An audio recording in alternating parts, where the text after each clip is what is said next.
বর্তমান পরিস্থিতিতে আন্দরকিল্লা ওয়ার্ডে আপনি কোনো ধরনের রাস্তায় একটি গর্ত দেখাতে পারবেন না, কারণ সার্বক্ষণিকভাবে আমি এইসব কাজ তদারকিতে নিয়োজিত আছি।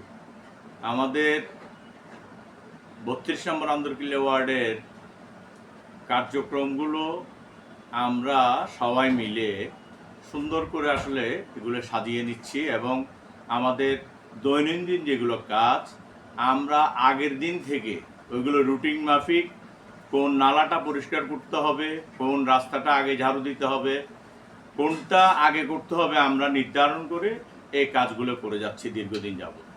আমরা চাই জলাবদ্ধতা মুক্ত একটি আন্দরকিল্লা ওয়ার্ড, আমরা চাই সন্ত্রাস চাঁদাবাজ মুক্ত একটি আন্দরকিল্লা ওয়ার্ড, যানজট মুক্ত একটি আন্দরকিল্লা ওয়ার্ড।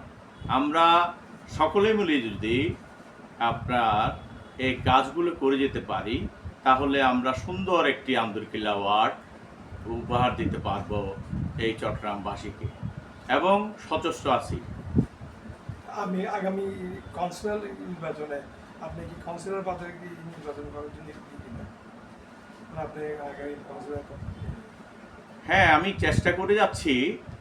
আগামী কাউন্সিলর নির্বাচন যদি আমাদের জাতীয়তাবাদী দল থেকে যদি আমাকে যদি মনোনয়ন দেওয়া হয় অবশ্যই আমি নির্বাচন করব।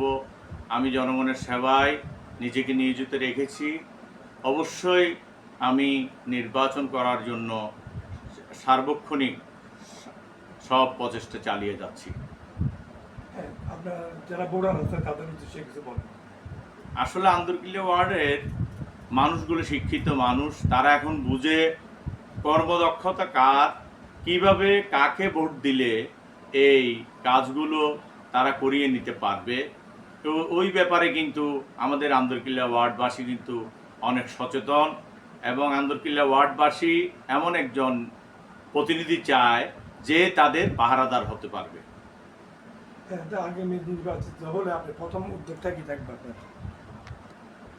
আমার প্রথম উদ্যোগ থাকবে আপনার আন্দরকিল্লা ওয়ার্ডবাসীর মধ্যে যেগুলো শিক্ষিত বেকার এবং অশিক্ষিত বেকার যুবক আছে এদেরকে কর্মসংস্থান ব্যবস্থা করে দেওয়া।